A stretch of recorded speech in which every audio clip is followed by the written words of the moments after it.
সুপ্রিয় দর্শক, আমি আবারও চলে এসেছি আপনাদের সামনে আজকে নতুন ভিডিও নিয়ে। আজকের ভিডিওতে আজকে আবৃত্তি করছি না। আবৃত্তি কালকে ভিডিও আকারে আমি দেব।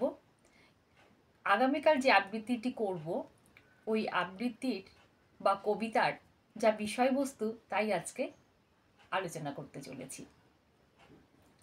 কবিতাটি কবিগুরু রবীন্দ্রনাথ ঠাকুরের লেখা। 1928 সালে কবিতাটি কবি লিখেছেন। তখন কবির বয়স ছিল 31 বছর বয়স। 31 বছর বয়সে কবির যা উপলব্ধি, কবি অথবা সকল মানুষের অহং বা আমির আত্মকথা, কবিতাটির মধ্যে ছড়িয়ে রয়েছে গভীর নৈরাশ্যবোধ এবং বিষণ্ণতা। জন্ম মৃত্যু শাসিত মানব জীবনের এ যেন এক মর্মান্তিক নিয়তি। জন্ম মৃত্যু শাসিত মর্মান্তিক নিয়তি নিয়ে কবির নৈরাশ্য কবিতাটিতে কবিতাময় ছড়িয়ে রয়েছে।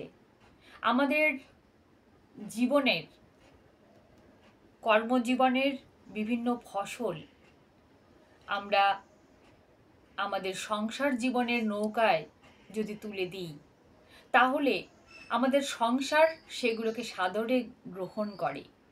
কিন্তু আমাদের প্রত্যাশা সেই আমাদের কর্মফলের সঙ্গে আমাদেরও ঠাঁই হবে। কিন্তু আমাদের সংসার জীবন আমাদেরকে দুদিনেই ভুলে যায়।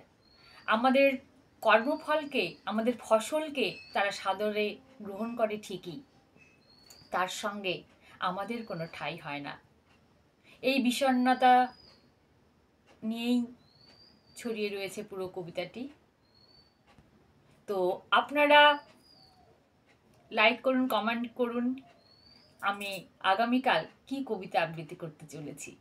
আমার কথাগুলো যদি আপনাদের ভালো লাগে তাহলে আমার ভিডিওটি সাবস্ক্রাইব করবেন, লাইক করবেন এবং কমেন্ট করবেন। সকলেই ভালো থাকবেন, আনন্দে থাকবেন, সুস্থ থাকবেন। নমস্কার।